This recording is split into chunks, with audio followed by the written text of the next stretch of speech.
Hope you're all back, friends.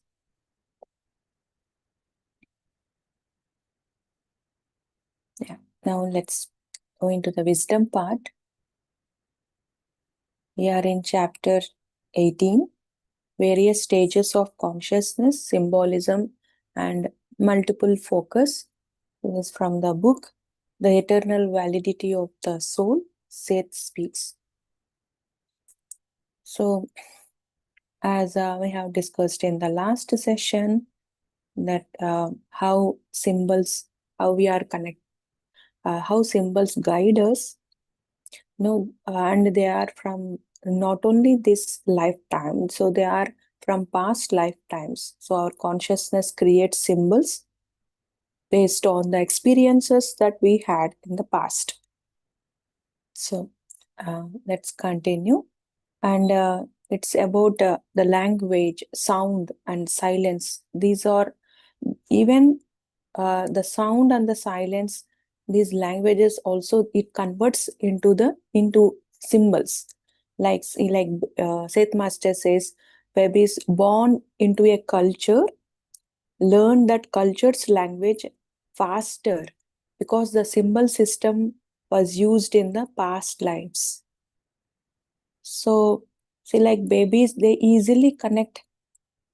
We don't teach our language, isn't it? We don't teach our language to them.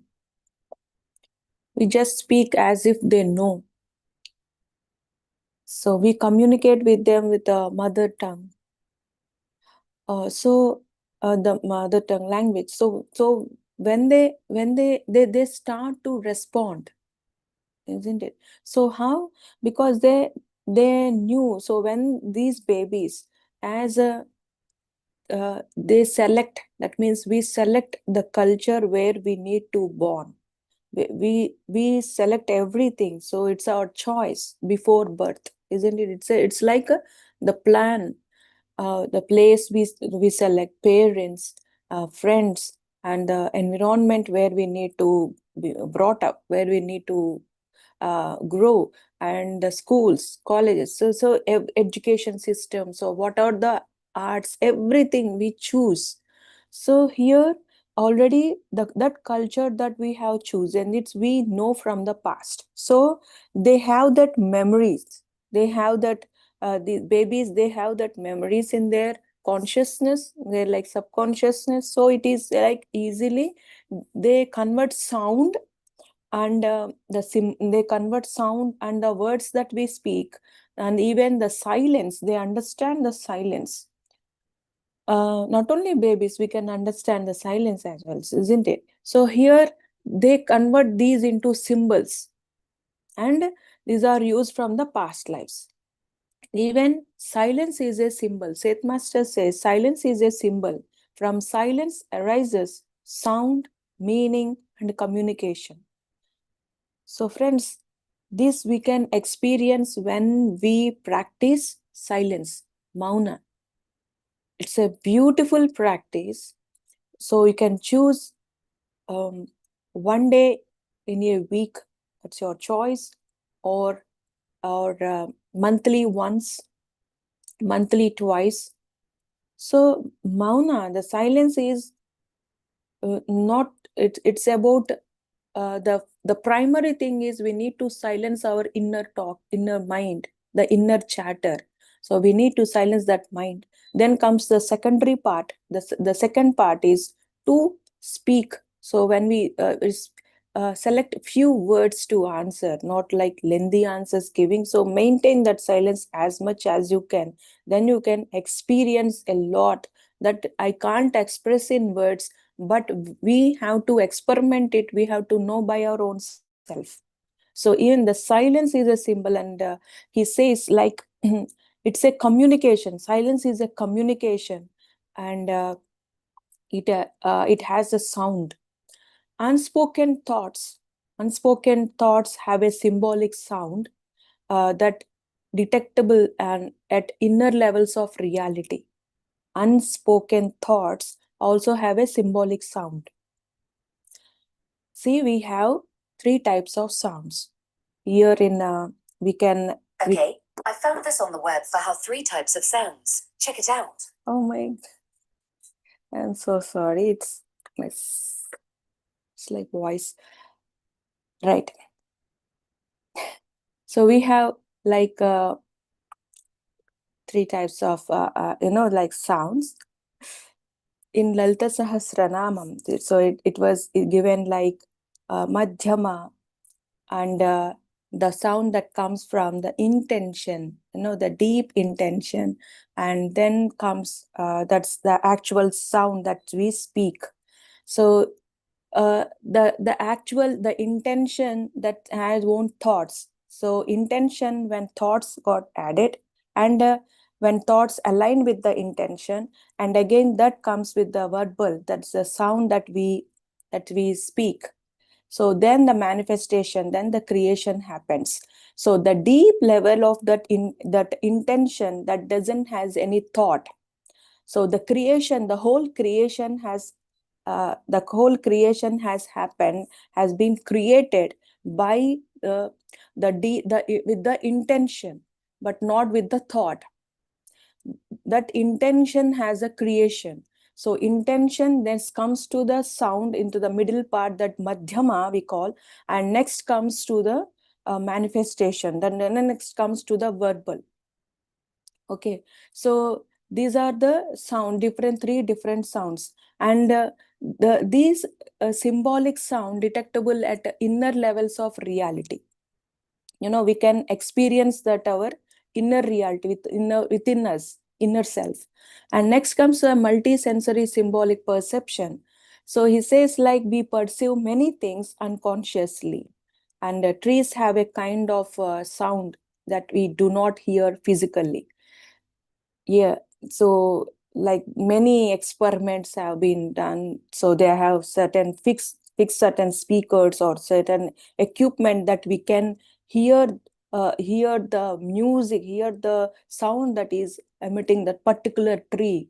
So even multi-sensory symbolic perception, that's called. So every object has an inner vibration that becomes symbolic. So these non-physical sounds can turn into inner images or impressions. Next coming to the unity of waking and dreaming perception. So here Seth Master says, it's like both waking and dreaming consciousness uses symbols though they appear differently. See, like in dreams, our consciousness always guides us. If we observe, like our consciousness keeps on it want to experience, it won't take rest. Our physical body, we might be taking rest, but the consciousness works. So this consciousness always guides us. So when we connect with that, we can easily get answers. We can answers for that particular situation, or what we need, the guidance that we need from the universe.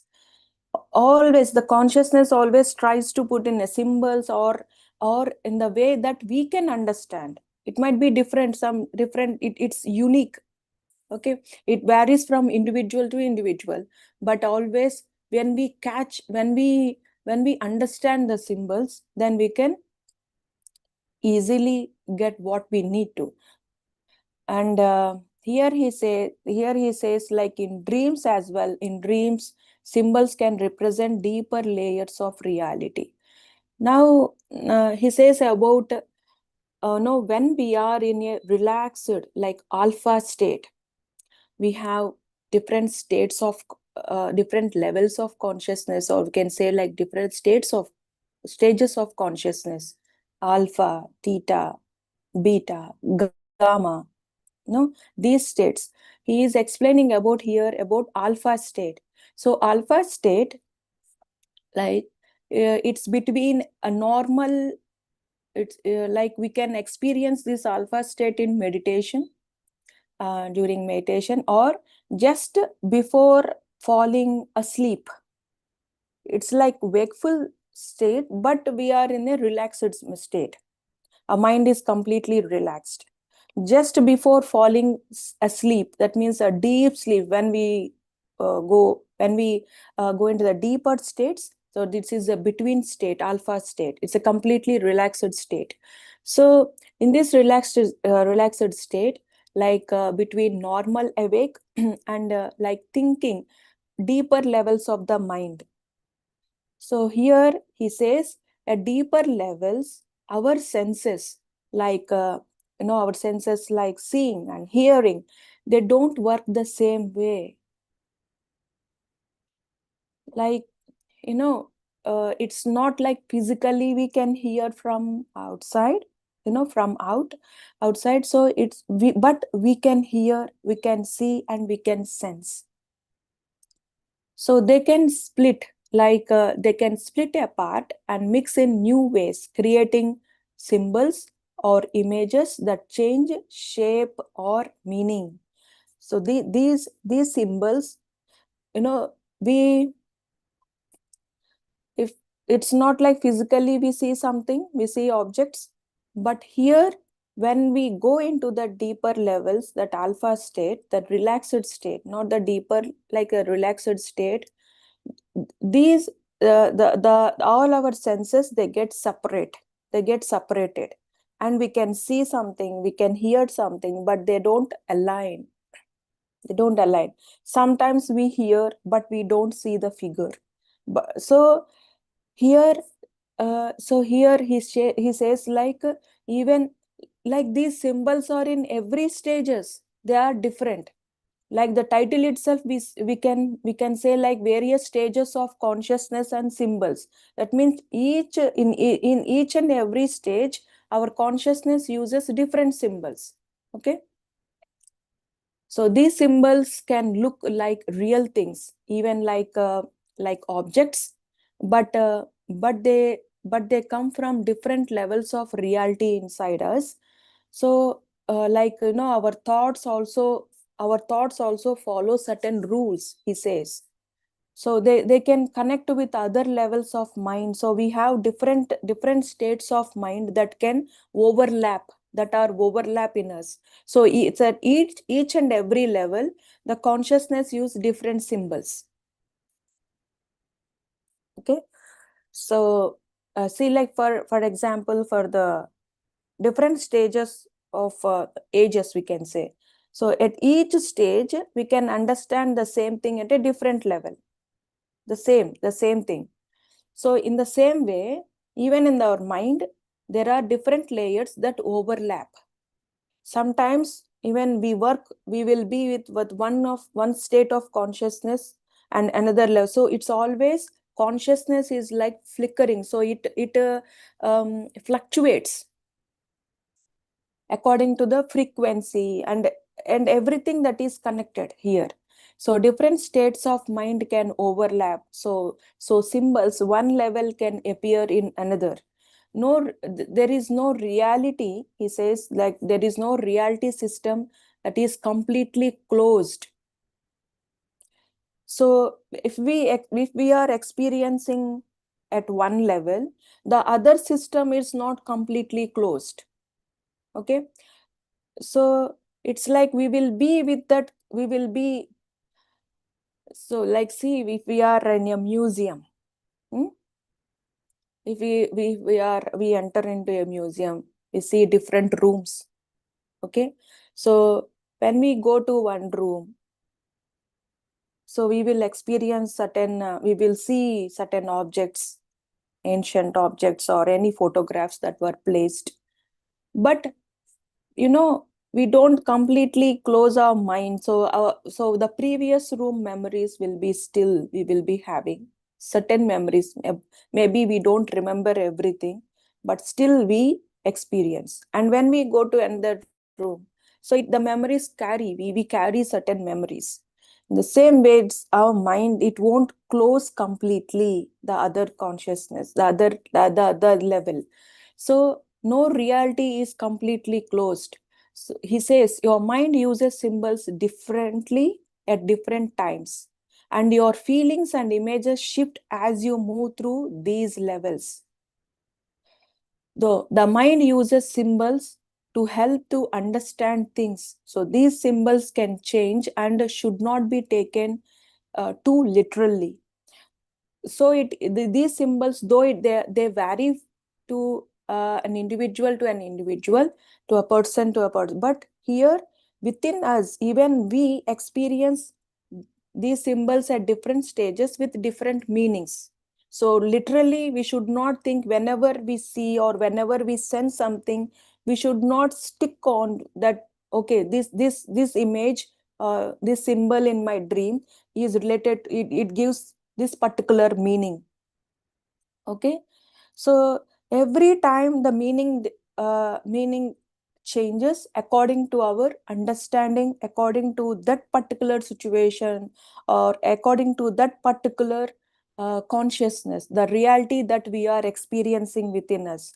So that means, friends, even even we say, like, we name a single with a single word like mind, but within the mind there are different layers, different levels of consciousness, and no one can define mind.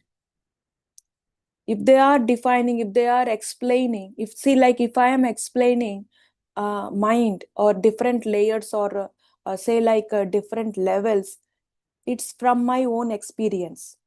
So other person, they they will share according to their experience, but no one can give the complete structure or complete levels of consciousness and what happens. So they can't define it. There are different layers and different, they are like overlap, there are many layers within us.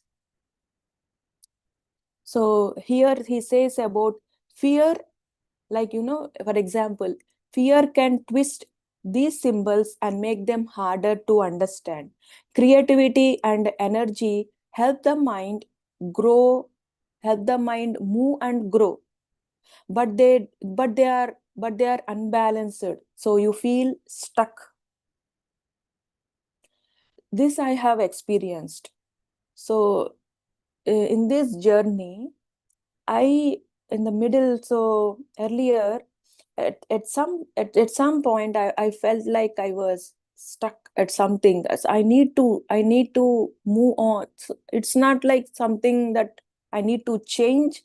I don't know, I couldn't able to understand them. I felt like I was stuck.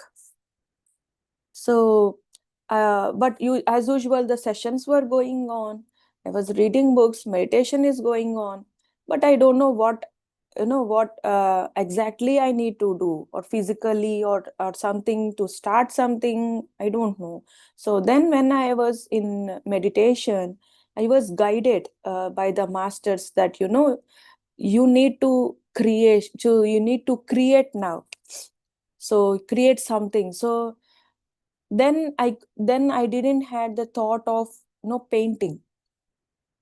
So it's a hobby, but it's a childhood hobby for me. So then masters guided me, you need to start painting now. So when I started uh, painting, so this creativity, it helped me to move from that stuck energy. That means, so whatever you are interested in, though it is a childhood hobbies, you need to connect with that. So something, the creation must happen. So creation is not always the thoughts about, but something we need to connect. The art form, anything you can make. So there will be all the 64, or say like 66 art forms. So we we will connect with one or the other. So just think about yourself, your interest and your hobbies. So creativity from then on. So the creative, when I started to paint, then I felt like the flow of energy. So, and this helped me to move, and to grow means, I then, with that creativity, I got connected with different dimensions. So if they are unbalanced, if this is unbalanced, if the creation is unbalanced, So again, we feel stuck. That we can't, this stuck energy, we can't explain in words. We feel like something we want, something is there, so, but we don't know, but there is no answer. We feel like there is no answer. So it's like completely stuck to one corner. So sometimes he says blank moments where nothing seems to happen. So these moments are actually helpful because new ideas can appear there. See, like a blank moment. So we feel like stuck or nothing, we don't feel like to do or something like blank moments. So here in these moments, he says it's helpful. That means nothing in our life or our experience is, there is no invalid experiences. Starting from our life till now, each and every moment has led us to here, to be here, to experience this present moment. That means each and every moment carried. So never ever think like this is good in my life, this is something happened bad, so the thing, each and every experience is valid. Yes. So here, so these movements, like the void movements, we feeling the stuck, or see satisfaction, there is no satisfaction. So there is some movements in our life we feel like there is, like we are not in, like heartfully living. So even that movement also will guide us, something it is guiding. So this void state is also guiding us. So we need to go there. So don't feel like I'm stuck and sit there. So what it is guiding you, just understand. And for that, meditation helps a lot. We need to meditate. Otherwise, we create certain patterns, that illusion. So we go into one illusion and again it leads to another illusion. So one illusion leads to another illusion. So don't try to derive, don't try to define every movement, don't try to understand, but uh, go with the flow, and you can automatically you can understand, but don't just stuck there. So don't hold the movement. That's what I want to say. And this alpha state, the relaxed mind state, gives you access to deeper energy. And what what we expect before entering this state affects what you experience it. So I'll read this line. What you expect before entering these states affects what you experience in it. Seth Master says, and this is the end of this chapter, friends. So we'll start in the next session. We'll be moving on to chapter 19. That's alternate presence and multiple focus. Right? The title is alternate presence and multiple focus. So thank you so much for being here. If at all you want to share anything, you can unmute yourself.